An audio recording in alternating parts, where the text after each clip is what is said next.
The Berserker class is actually way more entertaining than I originally thought. It didn't hit me just how fun they could be until I started working on this video. Honestly, in my mind, Berserkers always give the impression of just being very angry people. I guess more of a crazy, but you guys know what I meant.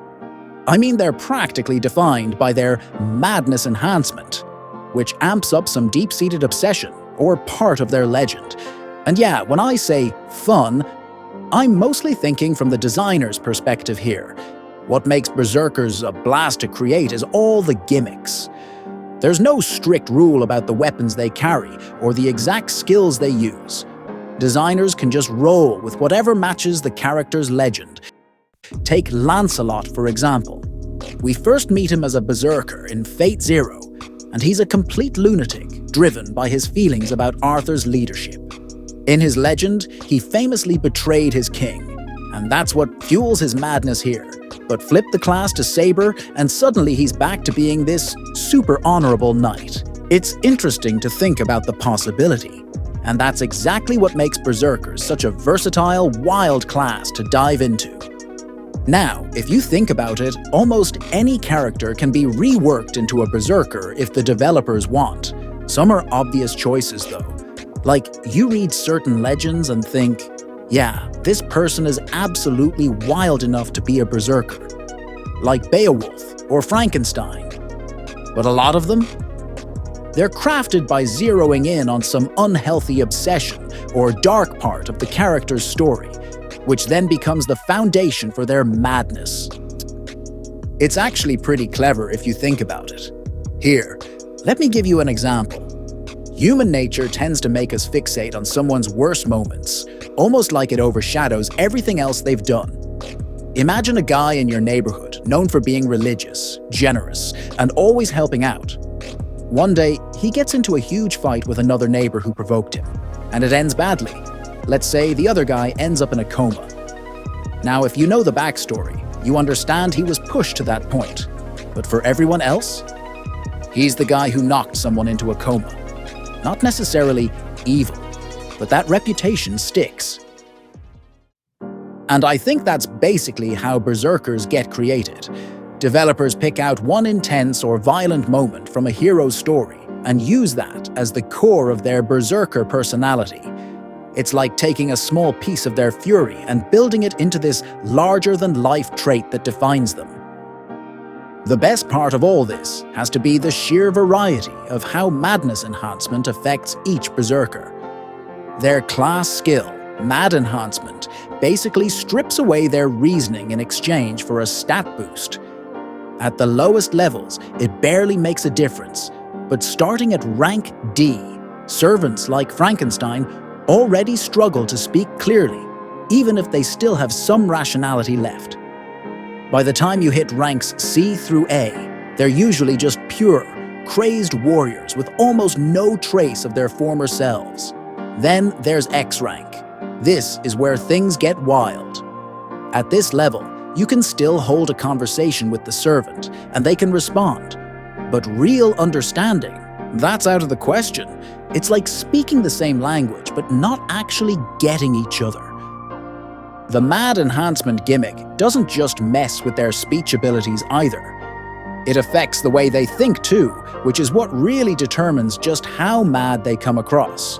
You can just feel the devs having a blast with this, deciding how each character's Madness Enhancement is gonna shape their personality. They've got all the creative freedom here. Take the standard setup. Like Heracles. Pretty straightforward, right?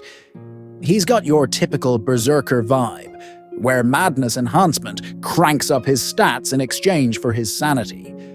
But things get interesting when they start playing around with the concept a bit. Let's look at someone unique, like Sakata Kintoki. Kintoki's Madness Enhancement is uniquely low for a Berserker, sitting at E rank, which allows him to be shockingly lucid and coherent in conversation, which is a rarity for the class. What's wild about him, though, is this stat-boosting gimmick that makes him stronger when he takes damage. He's not using Mad Enhancement to boost his body.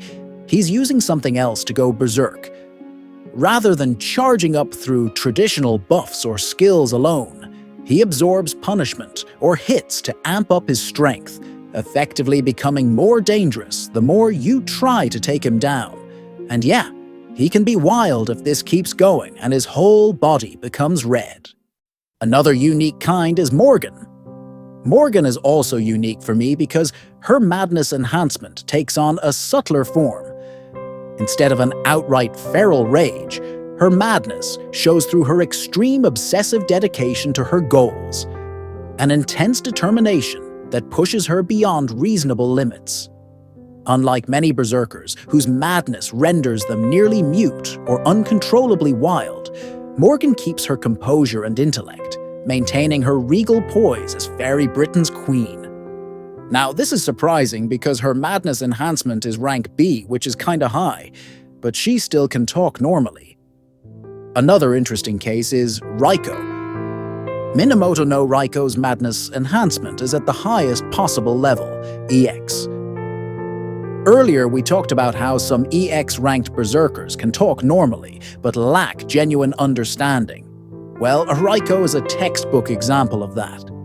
Instead of unleashing chaotic rage, her Madness Enhancement skews her mental state in a more disturbing way.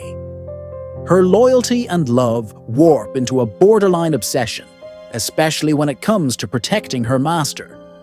This maternal instinct becomes so intense that she's ready to eliminate anyone she thinks might harm her loved ones. And if she ever feels abandoned or slighted, she can turn intensely possessive, expecting fierce loyalty in return. In short, her Madness Enhancement has made her incapable of differentiating between romantic love and parental love. Dig deeper, and that realization just becomes more unsettling. Aside from all that, some berserkers are, weirdly enough, sane. Yeah, it's because they don't actually go crazy with Mad Enhancement. They've still got full control of their minds, so no swapping sanity for strength here. This means these berserkers can hold a conversation like normal, without any wild, jumbled words. But don't get it twisted, they're still berserkers. They just use different skills to give them that berserk edge. Take Shangyu, for example. He doesn't need to rage out thanks to his skill in future prediction. This ability allows him to make near-perfect battle predictions by processing tons of information about his surroundings and calculating what's most likely to happen. It's like he has a built-in, high-speed simulation that can predict what his opponent will do next. This goes way beyond basic martial arts. It's almost like a supernatural sixth sense. Xiang Yu can calmly analyze every move his opponent makes, and this becomes the main reason he is a berserker. Nobody can do that and stay calm. Yet this half-horse robot, Android, can do it. Because his way of seeing and understanding the world is, well, almost inhuman.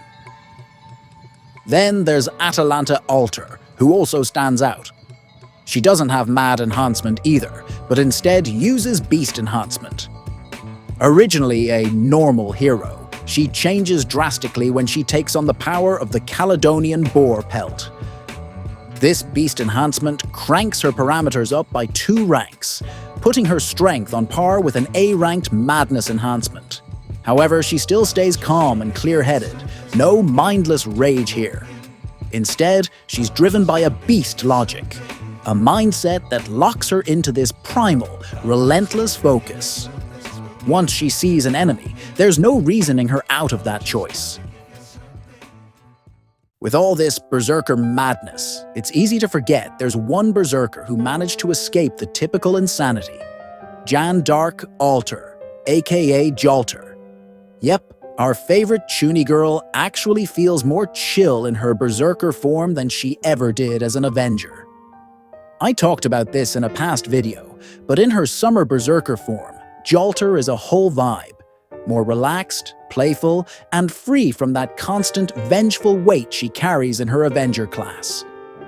And what's funny is her Mad Enhancement basically translates into competing, to create manga, which fits her personality. As you know, she loves all kinds of nerdy hobbies, which also drawing. so it's easy to see that she is clearly happier as a Berserker. Wow, that was a whole mix of madness. Honestly, I didn't expect the Berserker class to be one of the most creative out there. If you want to make your own Berserker, it's simple. Just pick a legend or story. Find a moment where the character freaks out or feels totally cornered, unleashing everything they've got, and build the design around that snippet of their story. That's it for now. Feel free to subscribe, guys.